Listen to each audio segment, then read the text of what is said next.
여러 가지 다른 교훈에 끌리지 말라.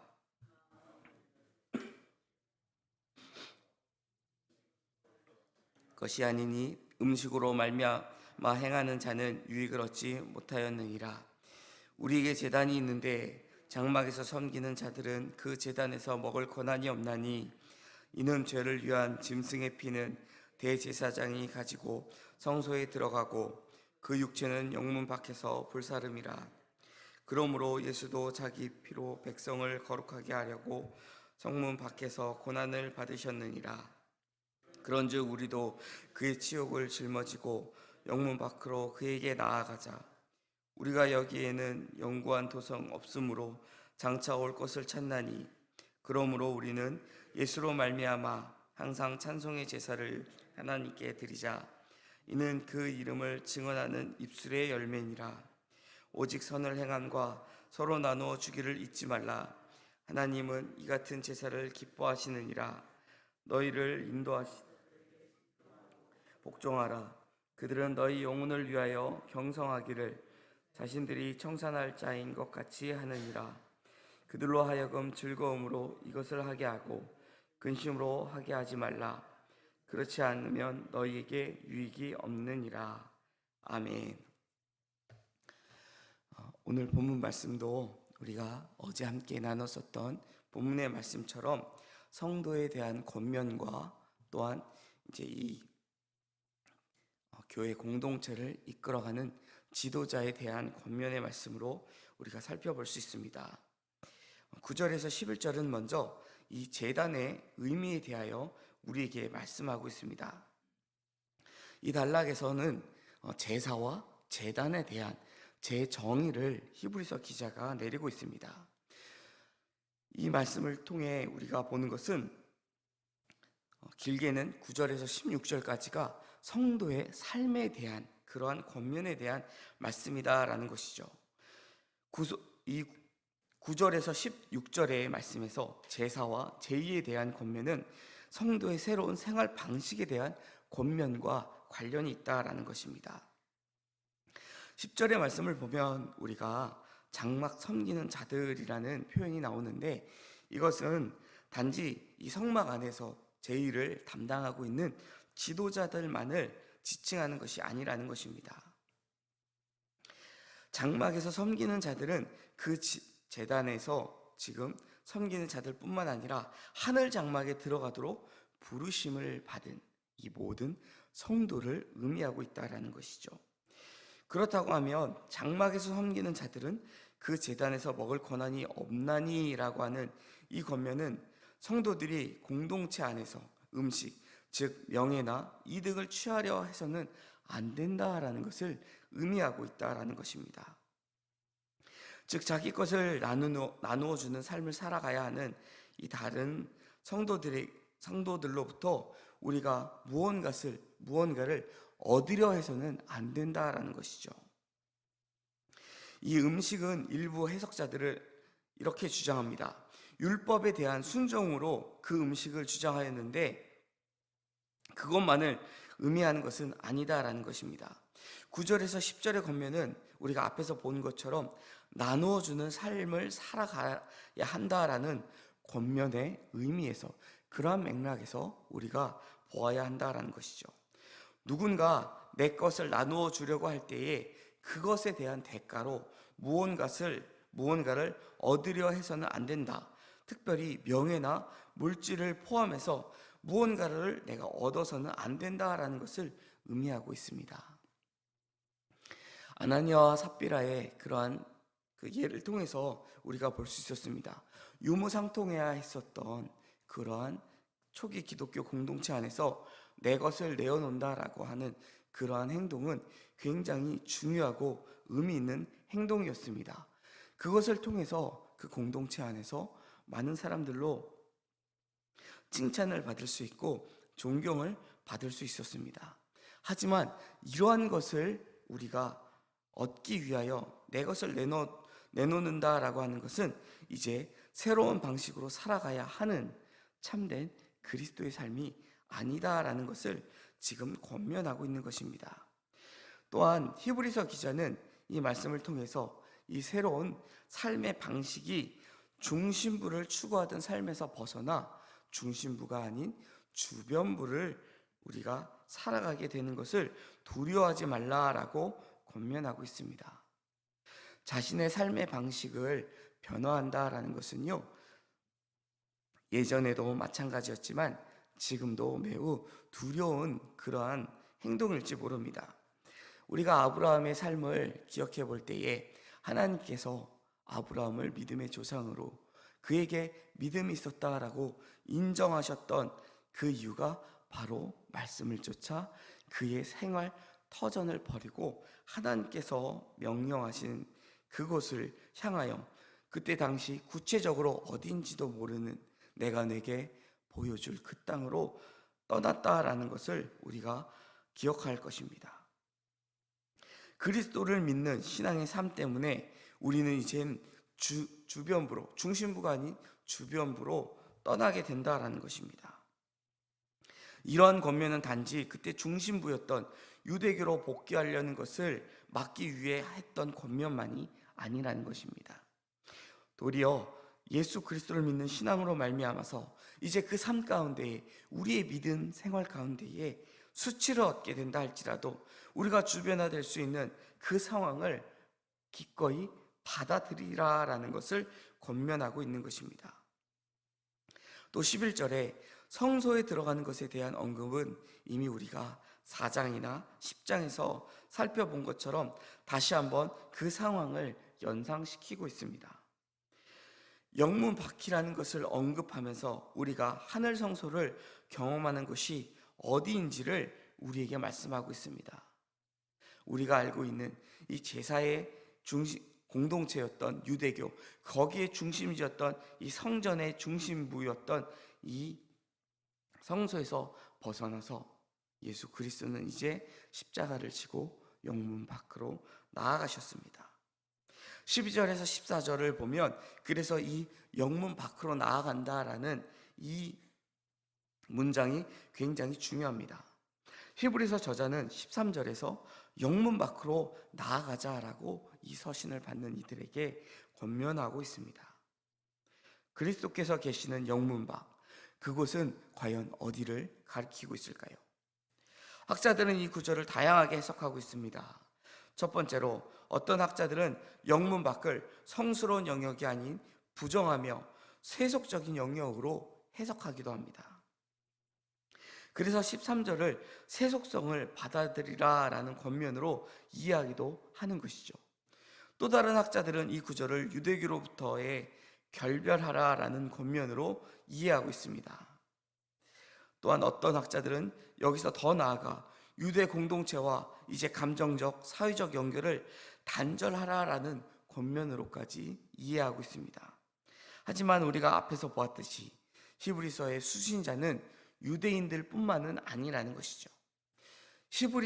히브리서라는 제목으로 우리가 흔히 이 서신을 받는 자들이 유대교일 것이다 라고 쉽게 단정할 수 있는데, 물론 히브리서 기자는 많은 히브리인들을 위하여 염두하고 그들을 염두하고 이 서신을 보내지만 이 서신을 읽는 것은 단지 유대인들뿐만 아니라 다른 이들도 포함되고 있다라는 것입니다. 유대인들이 유대의 제의로 돌아가는 것을 경고하기 위한 목적에 따라서 이 히브리서가 쓰였다라고만 볼 수는 없다라는 것이죠. 오히려 옛 세계 속에서 중심부라 여겨지는 그 성전이 천상의 영역이 아니다. 오히려 그리스도께서 고난을 받으시고 속죄적 죽음을 당하게 되시는 그 영문 밖이 도리어 천상의 영역이다라고, 지금 천상의 예루살렘과 같다라고 주장하고 있는 것입니다. 즉 천상으로 들어가는 곳의 입구가 바로 예수 그리스도께서 십자가에 못 박혀야 하셨던 그 영문 밖이라는 것이죠. 계속해서 히브리서 기자는 15절과 16절을 통해서 제의적 삶에 대해서 우리에게 권면하고 있습니다.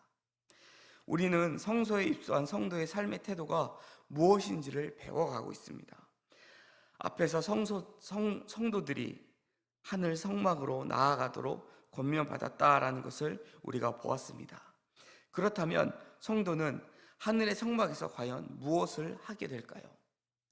우리가 이제는 새롭게 들어갈 이 하늘 성막에서 해야 될 것이 무엇인지에 대해서 우리에게 말씀하고 있는 것입니다.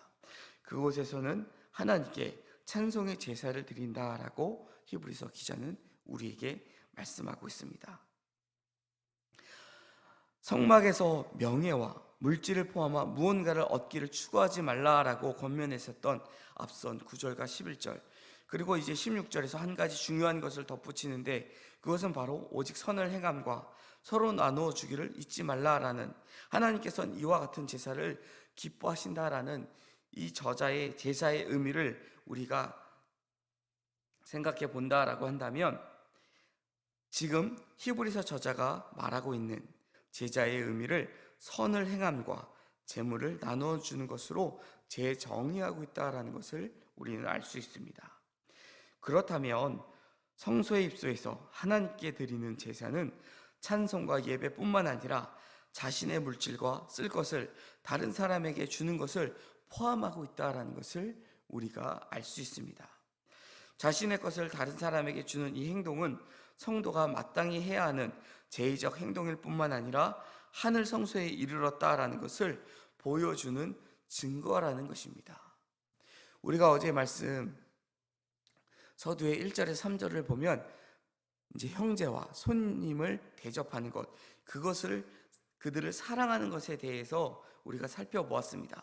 또한 결혼 생활에 대하여 음행에 대해서도 또한 우리가 삶을 살아가는 데 필요한 물질에 대해서 본 것처럼, 이제 성도가 마땅히 행해야 할 그 행동이 하나님 앞에 드리는 제사의 변화된 삶이다라는 것을 우리에게 보여주고 있다라는 것입니다. 우리가 변화된 삶을 살아간다라는 것은 매우 중요하다라는 것이죠. 영광스러운 영역이 아니라 수치의 영역에서 살아가는 것, 그리고 이제는 나의 삶을 위하여 살아가는 것이 아니라 다른 사람의 삶을 위하여 살아가는 것이 하나님의 영광에 속한 자들, 이제는 하나님의 나라, 하늘의 성소, 새로운 천상의 시온에 우리가 함께 하고 있다라는 것을 보여주고 있다라는 것입니다. 마지막 17절에는 또다시 한번 지도자들에 대한 권면이 나오는데, 다시 한번 이 지도자들에 대한 권면으로 이 단락을 마무리하는 히브리서 기자는 7절과는 달리 지도자들을 어떻게 대해야 하는지에 대하여 권면하고 있습니다. 성도들은 지도자들을 본받을 뿐만 아니라 그들에게 순종해야 한다라고 권면합니다. 이것은 그때 당시 이단에 맞서기 위해서 지도자의 중요성을 강조했었던 구절의 상황과 연관 지을 수 있습니다. 초기 교회는 시간이 지나면서 지도자의 권위를 강화해 가는 방향으로 발전해 갔습니다.